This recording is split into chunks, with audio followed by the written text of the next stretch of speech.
എന്തിന് വെടിക്കെട്ട് നടക്കുന്നിടത്തേക്ക് ആനയെ കൊണ്ടുപോകുന്നുവെന്ന് ഹൈക്കോടതിയുടെ ചോദ്യം. കൊയിലാണ്ടി മണക്കുളങ്ങര ക്ഷേത്രത്തിൽ ആന ഇഴഞ്ഞ സംഭവത്തിലാണ് വിമർശനം. പടക്കം പൊട്ടിയപ്പോൾ ആന പേടിച്ചെന്ന് ഗുരുവായൂർ ദേവസ്വം അറിയിച്ചു. വിവരങ്ങളുമായി നിയമകാര്യ ലേഖകൻ അഡ്വക്കേറ്റ് CN പ്രകാശ് ചേരുന്നു. പ്രകാശ്, ഇത് ആരുടെ ഹർജിയുടെ പുറത്തുകൂടിയാണ് കോടതിയുടെ വിമർശനം? നേരത്തെ തന്നെ ആന എഴുന്നള്ളിപ്പുമായി ബന്ധപ്പെട്ട് ഹൈക്കോടതി അതിരൂക്ഷമായിട്ടുള്ള വിമർശനങ്ങളൊക്കെ ഉന്നയിച്ച സാഹചര്യമുണ്ട്.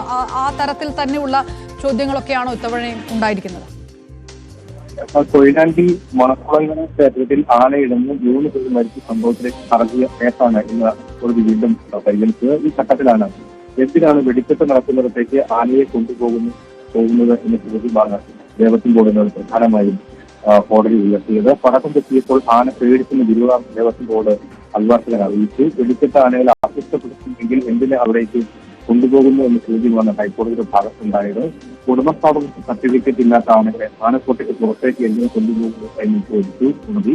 എഴുന്നള്ളിപ്പോൾ കൊണ്ടുപോകുമ്പോൾ ആനകളുടെ ഭക്ഷണ കാര്യങ്ങളും യാത്രാ മറ്റു സൗകര്യങ്ങൾ അടക്കമുള്ള കാര്യങ്ങൾ ഉറപ്പുവരുത്തുന്നുണ്ടോ എന്ന ചോദ്യം കോടതി ഭാഗത്തുണ്ടായി. ഇത്തരം കാര്യങ്ങളിൽ ഈ ആനകളുടെ യാത്ര, ഒപ്പം തന്നെ ഭക്ഷണക്രമം എന്നീ വിശ്രമം അടക്കുന്ന കാര്യങ്ങളിൽ വിശദമായ റിപ്പോർട്ട് സമർപ്പിക്കാനും കോടതി ആവശ്യപ്പെട്ടു. നിയമകാര്യ ലേഖകൻ CN പ്രകാശ്.